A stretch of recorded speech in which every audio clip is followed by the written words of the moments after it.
There is heavy rain. I baptize John James Foss, the 18th Virginia, who is apparently on his deathbed. In evening, I sit with General Kemper. He seems improving. Can't kill me. Nope, still here, still kicking. July 14th, Tuesday. The day passes quickly. Mrs. And there's a oddly drawn line to protect the lady's identity. Nazi means a person remains Anonymous. Of Baltimore visits General Kemper. Oh. And who do you know in Baltimore? Never heard of it. Now it comes on. She comes in a buggy driven by a she-doctor. On being asked what part of the country she resides in, she replies, "I practice medicine near Chambersburg."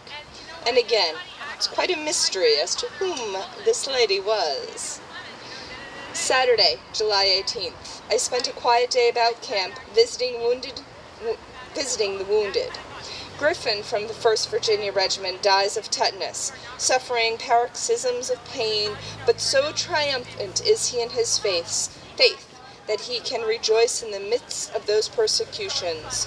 Quote, "I am perfectly happy," was his frequent exclamation. July 21st.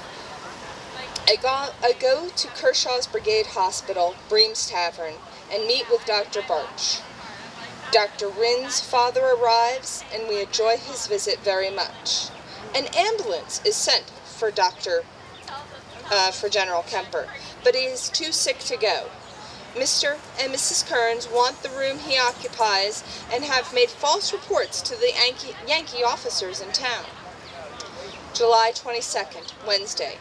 We send off 60 to 70 of our men. A Yankee officer comes with an ambulance, having positive orders to bring General Kemper to town to the seminary hospital. The general protests, and finally the officer consents to go with Dr. R's to town and represent the case to Colonel Alleman. Colonel A apologizes and says this was a misunderstanding. The fact is, there has never been any reports of General Kemper's condition, either by a Yankee surgeon or ours, and A has gotten his information from sneaking and lying informers. Kearns and Dr. Rhines so leaves. This is the end of it as far as we got. Actually, July 29th, Wednesday. The usual routine, I call upon many of the sick and dying and say last rites and so and so. July 30th, J.P. Daniels, 11th Regiment, dies. He had expressed himself to me as being perfectly resigned and prepared for death. July 31st, Friday. I go to General Hospital about a mile beyond town. There, First Lieutenant Wyndham and many other officers and men of my brigade and others gather and were sent to the hospital. Many of the by hospital they mean a lot of the hospitals were converted houses. One of the huge hospitals was actually the Lutheran Seminary up on Seminary Drive up there. They took the doors off all the buildings and laid them across the pews, and that made hospital beds. General Kemper was actually taken there with General Isaac Ridgway Trimble, and they shared a room. They had many visits by many of the women who had come in from the Lutheran Women's Auxiliary to help tend to their wounds. And they were very, very curt with some of our generals, until General Kemper kind of swayed them with his suave talk. He was a ladies' man kind of in a way, but it got so much that they would bring him pen and paper, a pencil and paper, so he could write home. Also, one of the women that comes was one of the women that was unnamed earlier, that came with the she-doctor from Chambersburg. A letter was written, and Bell, his wife down in Virginia, got a message later on in the month, 28th of July. She finally found out that Jimmy was still alive. And General Lee and some of his subordinates made a special visit to Mrs. Kemper to tell him that her husband most probably died on the battlefield. She had just lost her daughter And between the loss of her daughter and the loss of her husband, she thought was dead. She totally broke down when she found out that her husband was alive. There's a letter that Evelyn will read some other time that talks about her elation to find out that her husband, her savior, was still alive. Tomorrow. She'll read that tomorrow.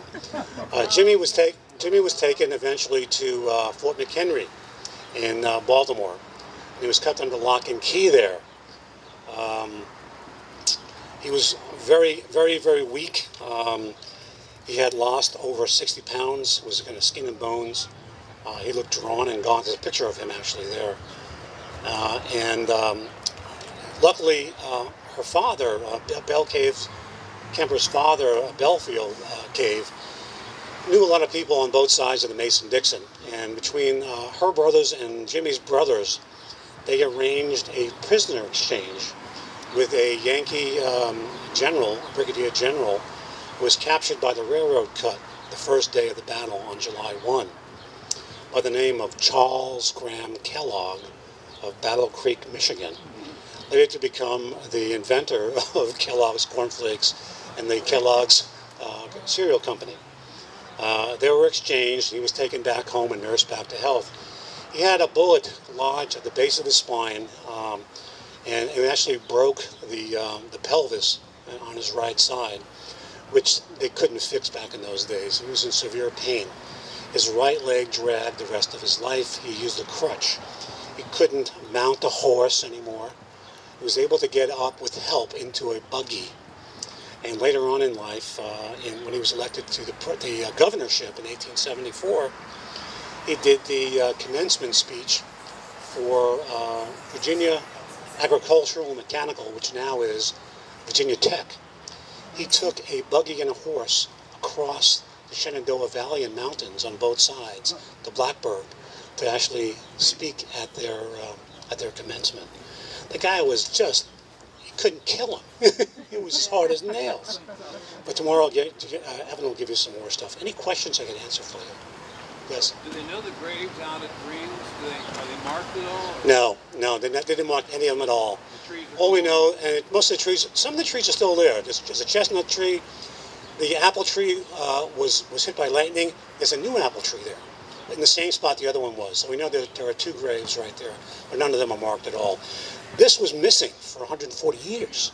So this has just become available. We have to actually go out there and actually talk to some people and see if we can actually get... being a member of the Sons of Confederate Veterans, we and Evelyn volunteered to take a GPS reading of some of the grave sites that we have come into contact with for registration in Tennessee for the SCV. So we'll get to run out there and actually take 2 GPS sightings of those grave sites. You might pick up that sword with a gun. You probably have to dig down pretty far, and I wouldn't want to desecrate a grave like that. No. I don't know how far they... How about sides against sunlight? Probably not that far down. Yeah. Yeah, probably do that. Any questions? Yes, General. Can you get DNA from the blood on the floor of these houses? No, it's too far degraded. It's actually seeped down into the lower part. They've coated over it with waxes and stains, but it's so dark and deep in there. It's a light floor, so they want to darken it. They can still see it below, but it's actually sealed up on top of it. So that blood is sealed in. I doubt very hard you can get any DNA out of it at this time. Anybody else? Well, thank you for your help and support and being here.